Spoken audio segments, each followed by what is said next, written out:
Hey, friends. Welcome to Dishing on Divorce Tuesday edition on WGSN-DB, Going Solo Network Radio, Podcasts, and TV. I'm your host, Lisa Lisser, founder of LZL Coaching, a boutique coaching firm focused on divorce, relationships, and life transitions. I'm also a divorced mom of 3 now grown kids, a recovering lawyer, a Jewish educator and spiritual counselor, and a divorce coach who is committed to transforming the way you experience divorce. Today's show is called Mindset, Meals, and Motivation. Today is January 21st. First, we are deep in the thick of life after all of those resolutions that we made. We made them hopefully, we made them intentionally right at the start of the year. One of the most common resolutions people make is about their physical well-being.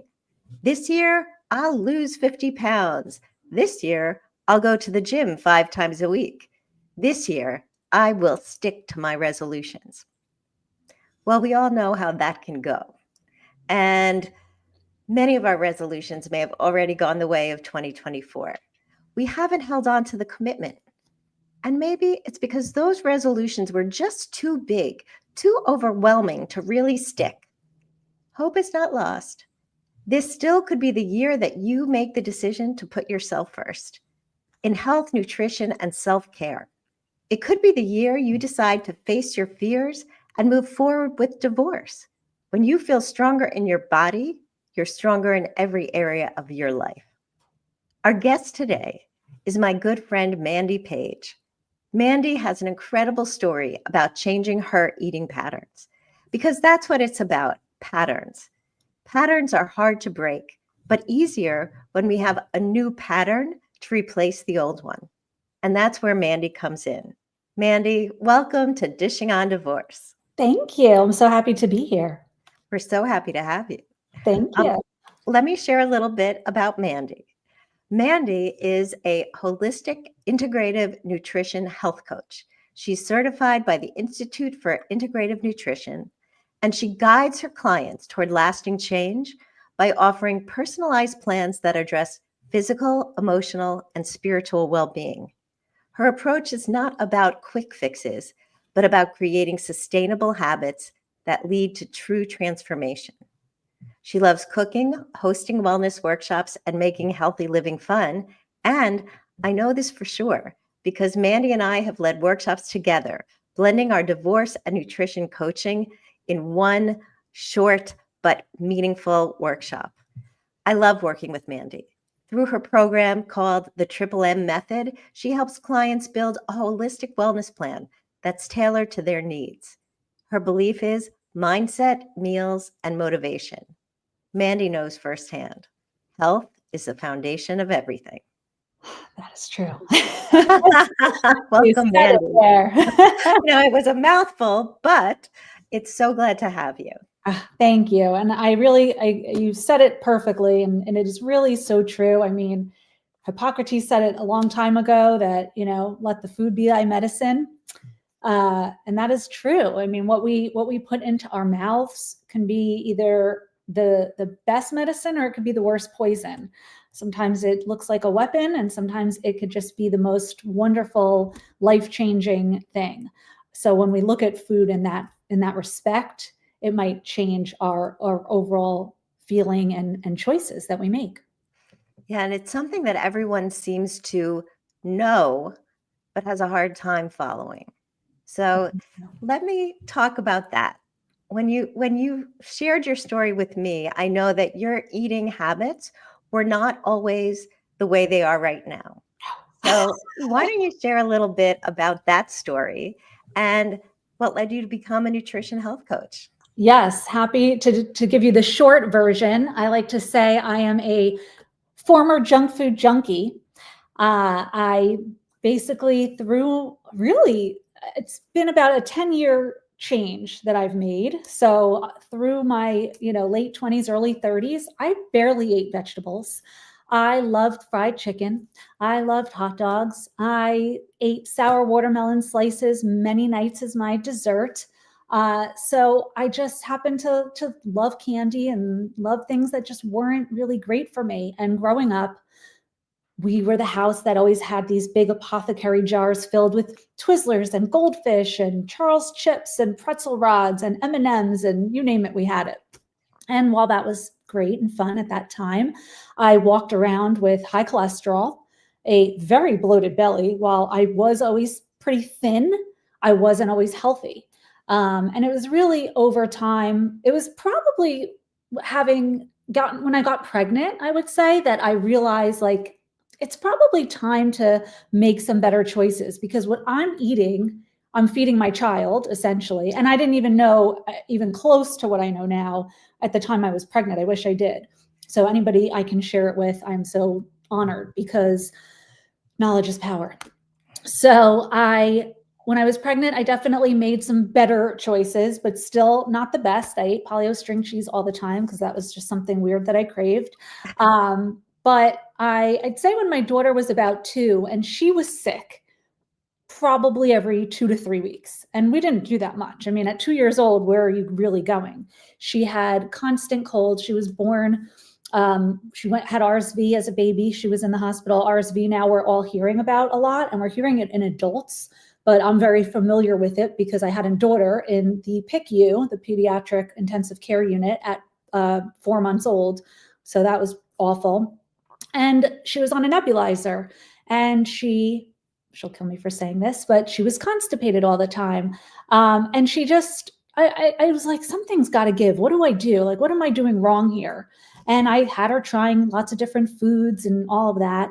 But I was introduced to somebody who introduced me to fruits and vegetables in capsules. And I will tell you that when I started ingesting that is when my change began because I didn't realize what that was going to do for me. But it was a small change. And this is where I become very, very consistent with my theory on how small changes lead to big changes over time. And small steps are the staircase that we need to get to the top. So anyway, flash forward, these fruit and vegetable capsules in my bloodstream. Took me about 2 years to even get consistent with them. But my daughter had the gummy version, the chewy version of them, and she would suck on them. Her asthma started to dwindle. She was getting sick less. She was going to the bathroom regularly. And I was starting to see some change. I was seeing in myself that I didn't really want fried chicken anymore. I wanted to learn how to make the healthier version of that, how to bake it, but make it taste fried, or how to take the desserts that I like and make them into healthier versions.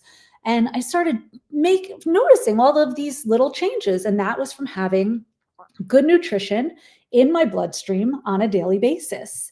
So now instead of reaching for candy at 9 o'clock at night, I want a green apple. I mean, is that crazy? But it's really the truth. So flash forward, work full time as an executive assistant. But during that time, when I met the person who introduced me to the fruits and vegetables, it happens to be a global wellness company. And I partnered with them because I was going through a divorce. And I said, oh gosh, how am I going to spend money? And the woman said to me, she's a good friend of mine now, she said, this is your health. Like, how do you even, what can you take away that you can add this? Because this is your health and this is an investment. And she was right. So I partnered with the company because it gave me a little discount and nothing. And I said, I'm not selling it. I want nothing to do with it. I just want to take it and get a discount. Here I am now. I share it with the world because I am so proud of what it's done for me. And because of that and the network I got tied into from becoming a partner with the company, I have all of these doctors and nurses and fitness professionals and all these wonderful people and self-development and all these wonderful things that I've learned. And I said, I need to do more. And with that, I decided I didn't want to just be known as the Juice Plus girl, but and selling a product, I want to be known because I was already coaching people. I was already giving them the advice from all of the things that I personally learned.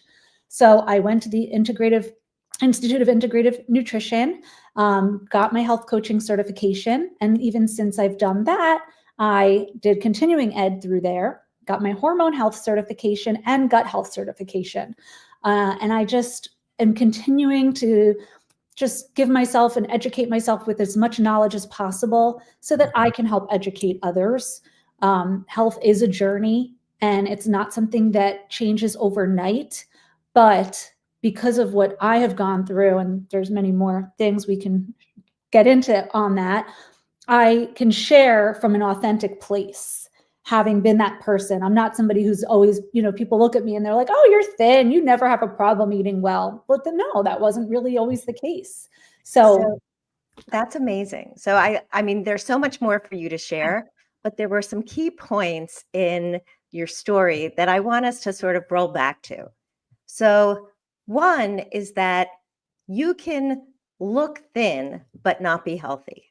And so we should not take it for granted if we have a great metabolism. I go like this because I didn't grow up as one of those people. I was the other side of that coin. But when you look at other people, you can't judge what their health is by how they look. Correct. And so when we're going through divorce, there is a lot of comparing that goes on.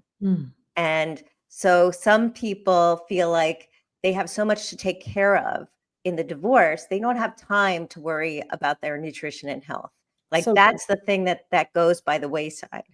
And so what you've shared is that was actually the moment that you really took control. Light bulb. Yeah. So tell us a little bit more about that, because I think we're talking about a mindset shift. Oh, yeah. So tell us a little more. Well, I think that part of a mindset shift also comes from good nutrition. And I think what people tend to think about when they think about those healthy food choices is it's more than that.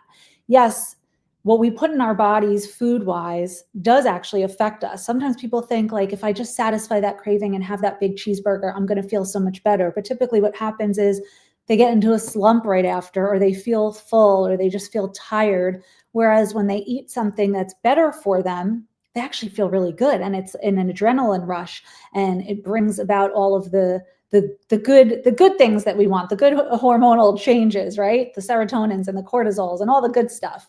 But I think for me, I was hesitant about making any change because, like you just said, when you're going through the divorce, it's like all that you can think about, and it really wears on you. And I happen to have one that was, I wish I knew you then. Because gosh, you would have probably helped me a lot more and saved me in attorney bills. But you're going through so much, and you do tend to put yourself to the side. And I knew that I was actually probably getting thinner, and I wasn't eating well, and I wasn't taking care of myself, and I wasn't sleeping well. And while I worked and I stayed as busy as I could, I knew that I needed to make the right changes, and my health was part of that. And then there was that part of me that said, well, my ex-husband was also very like, oh, you think you're going to become a partner with this big company and it's going to change your world. Good luck with that. So then there was also that part that was like, well, I'll show him. So that was like negative reinforcement, which sort of pushed you ahead in a little bit. But really, what you're saying, and I'm sorry to interrupt, but what you're saying is that the better nutrition that was flowing through your body actually made you feel better. There was like an unconscious shift in your mind that something is different, and I want to lean into this feeling better place. Yes. And if the nutrition was contributing to that, and you knew the science, you're talking about cortisol, you're talking about serotonin. So you knew that something was different with the chemical balances in your body, and that was changing you. Yes, 100%. And, sleep is such an important thing. And when you talk about what is even a holistic health coach, right? It is more than just food. What we do is we come alongside our clients and we talk about what is going on in your life. Are you going through a divorce? Are you going through a transition in work or in your home environment or with your children or personally, whatever it might be? So everything kind of goes around this circle. So yes, nutrition is a huge component, but then there's all the other stuff, which we actually call our primary foods, whereas the actual food is called our secondary food.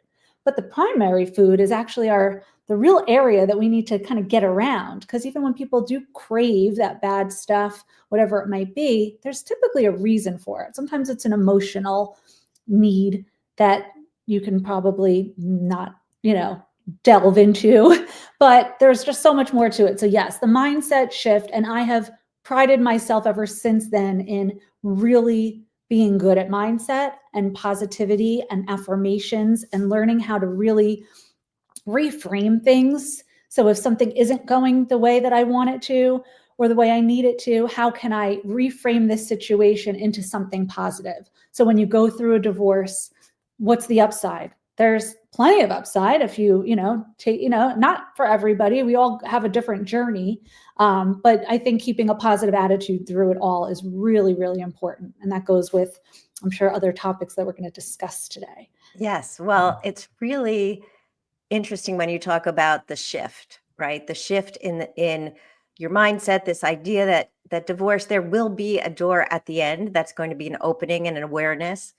But when you're in the midst of it, it's really hard to imagine that it's ever going to end, and all of the trauma and all of the emotions. And it's easier to put your hand in a bag of chips than to even take an apple out of the refrigerator, because somehow you feel like that just is going to serve you better, even though intellectually you know otherwise. And I did that before. I'm not perfect. No. I had my hand in those Trader Joe's corn chips. Of course, but they were Trader Joe's, so they were a healthier version. So we'll go with that. Okay, we'll go with that. But I think what's really important is this idea that, and it's subtle. You subtly raised it. Like, this is not like you have to be perfect. This is really small steps, and sometimes you're going to go backwards. But that doesn't mean you failed. It just means you needed a break. And if they're small steps, you can just pick up the next day and go forward. Exactly. And not give up on these, accomplishments that you've made. So we're going to take a short break now for 30 seconds and come back with Mandi Page.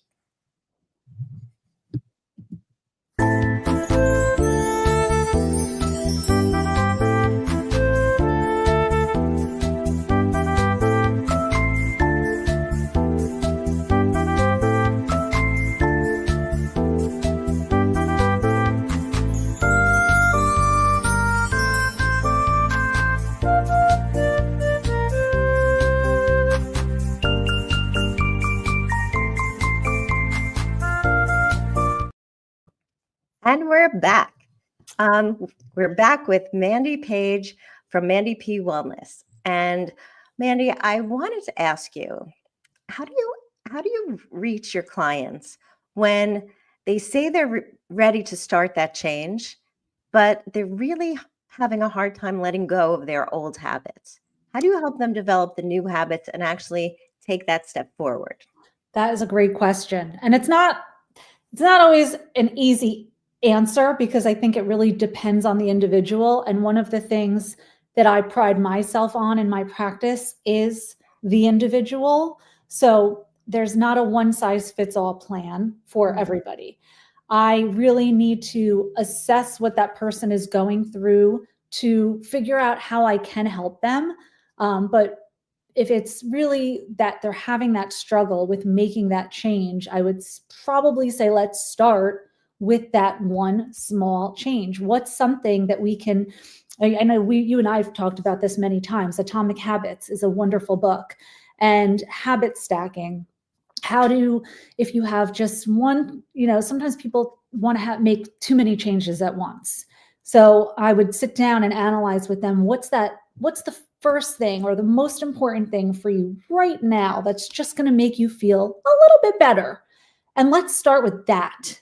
And let's lay out, how can we make that small change? Even if it's going to the gym, it might be as small as just putting on the gym clothes, not even going to the gym. Just get those clothes on and get yourself in the rhythm of putting on the gym clothes. And then maybe tomorrow you'll actually ride over to the gym, and maybe you won't even go in, but maybe the day after that, you'll take a 5-minute workout.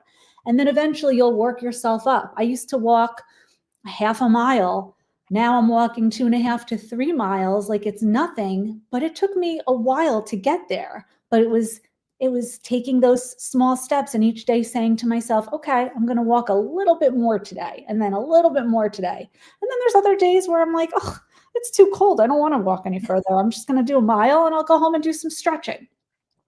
So I think just small steps. Small steps. And I love the phrase you used, habit stacking. So what that implies is that you can start small and then build. Each habit that you create will build on the one right before. So it's like if you decide, okay, maybe I should start going back to the gym. What does that mean? What's the smallest shift you can make that will get you closer to that objective? One of the books I read, it was Illogical by Emmanuel Acho.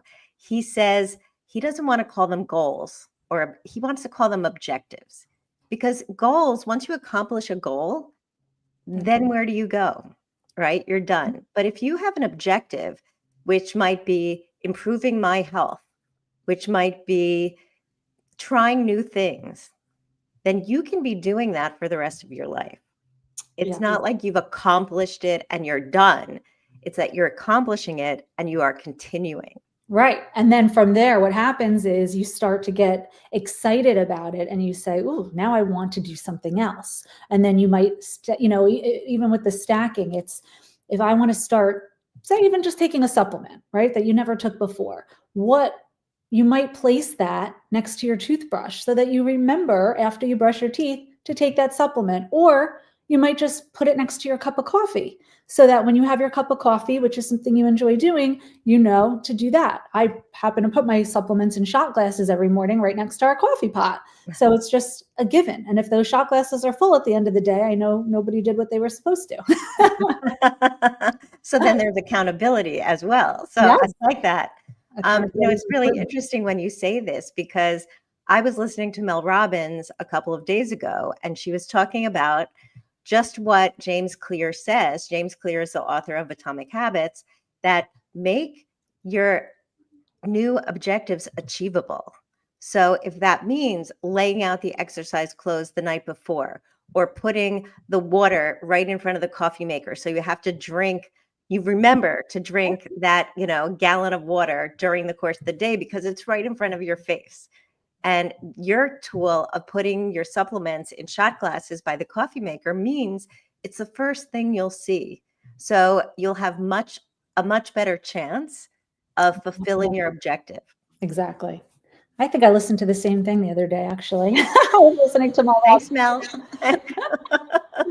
So tell me more about what are the elements, the pillars of your practice.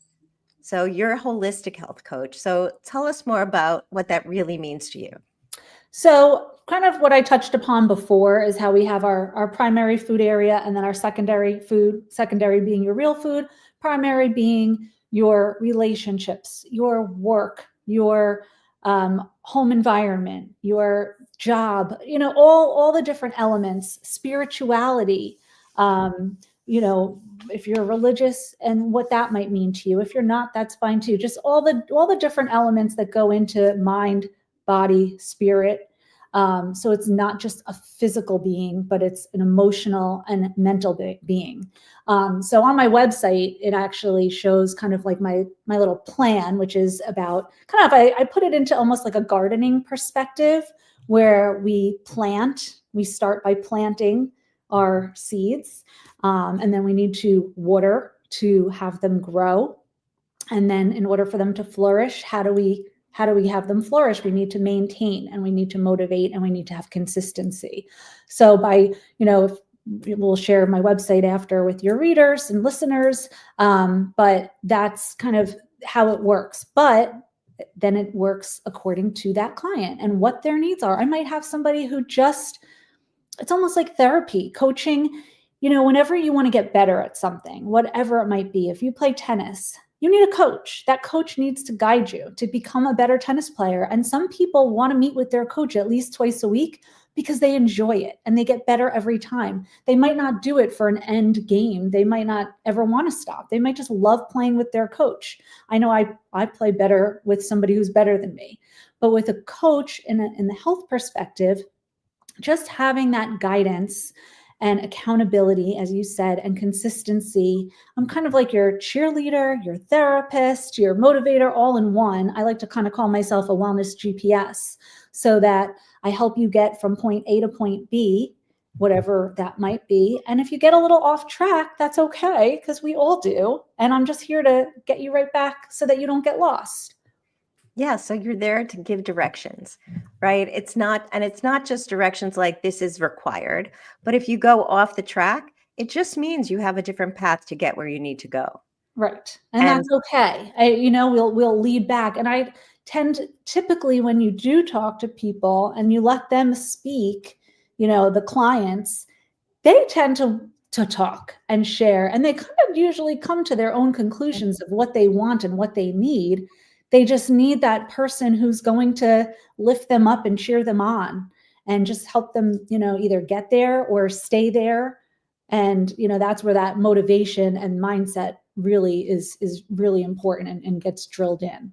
So it's so interesting, because in whatever challenge we have, whether it's divorce, whether it's weight, whether it's just being healthier, we all feel like we're kind of alone in the process. Like it's us, and we have our own mess, and we need to sort of just keep, bring in the wagons, right? Circle the wagons to protect ourselves. But what you're talking about is actually taking the risk to step outside of our little bubbles so that we can get the help that we need and get the support, so that you have the cheerleader. Exactly. Support is so important. And I think that people are starting to recognize that more. And I even notice, the sense of community that people want. It kind of falls into that. It's having community, it's having support, it's having people in your circle that are going to root you on. So if you're, looking to be in the wellness world, then you're going to gravitate toward people in that wellness world that are you're not going to go out with people who just want to go out for steak night every night, or people going out, I want to have a beer every night. You're going to try to hang out with people that might go on walks every Saturday, or might say, let's go meet at the juice bar. So I think it's also, surrounding yourself with people who are going to keep you kind of aligned with what you're looking to do and how you're looking to feel. But the most important thing is that our health is really we only have one body. So making that investment in ourselves is really one of the most important things we can ever do. We don't get that body back. Yeah, well, I often say that, our bodies are the vessel that holds our souls. And so they're integrated when we're here, but why would we treat our bodies any differently than we would feed our souls? So what you're talking about is blending both, because you're talking about the mindsets, and you have tools that are specific to mindset, which is about shifting awareness so that you really can identify what it is you need and what you want and how you're going to get there. So what would you say is like a great mindset shift that you offer your clients? I would definitely say pretty much what I just said, which is what I think I talked into myself, which is that your health is an investment, and that preventative care is better than sick care. So what we invest in ourselves now should help us in the future. And I'm not saying that you hear stories all the time of people who get sick and things happen, and you're like, oh my God, I thought they were so healthy, or I thought they were, we don't know, right? But we have to invest in ourselves and do everything that we can to try to treat our bodies with the most possible care that we possibly can, and try to avoid the toxins and try to avoid things that are bad for us as much as we can. And just know that I kind of follow the 80-20 rule. We don't have to be perfect 100% of the time, but if we can do 80%, that's a pretty good number. Yeah. And I also went through a scare last year, and I can speak to that too, as somebody who has gone through a health scare, and I can, touch upon that if you would like me to, but just knowing that making the choices that I've made, I know helped my healing journey. Absolutely. So I'm going to just summarize a little bit of what you just said and then go deeper. So what you talked about just now was making an investment in our bodies and making an investment in our souls. And that when we look at it as a business, we're in the business of maintaining our bodies, right? No one else is in that business except for us. And so it's really important that we maintain our integrity toward that goal. And yes, we can take breaks, and an ice cream sundae is a wonderful thing. Brownies a la mode, I'm all for it, but not for every meal. Correct. And I like this idea of the supplements that you suggest because they also make it easier. And I know I jumped back to what we talked about before the break, but making our habits easy is the key to making our habits stick. So why don't you share a little bit about how the easier habits helped you through this recent health scare? Yes. So I went through breast cancer last year. So I am grateful to say it's all behind me. But I think had I not been eating my Juice Plus every day and been part of, such a wonderful network, it goes back to everything that we just spoke about, not only the nutritional choices, but the community. I had a whole other family of people who were reaching out to me and praying for me and offering me as much knowledge and education as they could and just telling me all the things to eat.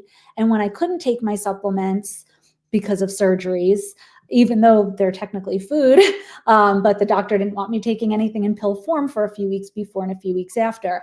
I have to tell you, for all these years, I noticed the difference when I went back on and how my tiredness and my slump went away. It was almost like, oh, it really does work. And I'm telling people something that I know works. So I'm not just sharing something to share it. But just having that is obviously it's a 30-second habit. So who can't achieve that? That's very simple. It's less time than it takes to brush your teeth because that should be 2 minutes. So that's an easy. And even when I make a smoothie in the morning, whether I'm throwing in my supplements or I'm just putting in tons of greens and fruits and mixing it all up to put in, I always have a lot of good smoothie recipes if anybody needs. But people sometimes say, I don't have the time. I have videotaped it. It takes a minute and a half. So there are ways to make habits easier. And that is something that I have prided myself on, trying to help people understand and learn ways of making those habits easier. And that's part of what they learn when they're working with me. So one of the things that came to mind just now about making habits easier is that many people have objections to starting something new or trying a new habit, really because they just don't want to do it differently. They kind of want life to be different, but not to do anything different. It's that phrase, what is insanity? Doing the same thing and hoping to get a different result or expecting a different result.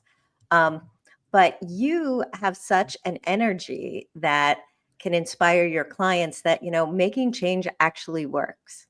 And what is it that your clients say is the thing that really inspires them when they work with you? I think my authenticity is probably the most, and then I think my positive energy, because I'm not trying to reinvent the wheel. I'm not, it's easy to Google things and we can get lost in that world. But when you have somebody who really truly cares, and I really do care about my friends and my clients and whatever I can do to help them, that it doesn't benefit me to work with somebody that's not going to have lasting results. I don't want to work with somebody for years and years and years. I mean, they can, but that's not the hope. The hope is that we can work together for 1 to 3 months and then, you can fly away and you can call me in 6 months if you want a session here and there, or you want to do a virtual cooking, or you just need some advice. Great. But I want people to really feel good within themselves. And I think, having gone through all of this stuff, I'm not just somebody speaking from a random place. I'm doing all the stuff. Right. Right. So that's an amazing story. I so appreciate you coming here. Can you share with our clients how they can get in touch with you? Yes. So I can be reached. I have a website, which is Mandi, MandiP, like Page, Wellness, WELLNESS at MandiPWellness.com. But then my email is MandiPWellness@gmail.com. So that's easy. My cell phone is 908-400-7321. And those are all 3 ways that you can get in touch with me. I offer 15-minute introductory calls, and I am on Instagram if you want to check out some of my recipes and some different things that I do at Mand, MAND, another D, 56. So at MandD56 on Instagram. And I think that's everything. Well, that's enough. And I really hope that my clients reach out. You have such amazing energy and you inspire everybody. You've Aw. really gotten through your own health scare with grace and compassion for yourself and compassion for everyone around you. And that generosity just comes right out. So thank you so much, Mandi. And for all of my viewers or listeners, you can find me at lzlcoaching.com or to email me at lisa@lzlcoaching.com. I really look forward to more conversations with Mandi. And I hope everybody takes this advice and holds on to this small habits. Small habits make big changes. Feeding your body with healthful foods is going to fix your brain chemistry so that you feel like you can think more clearly. And that's really the key, especially when you're going through divorce. So, bye, everyone.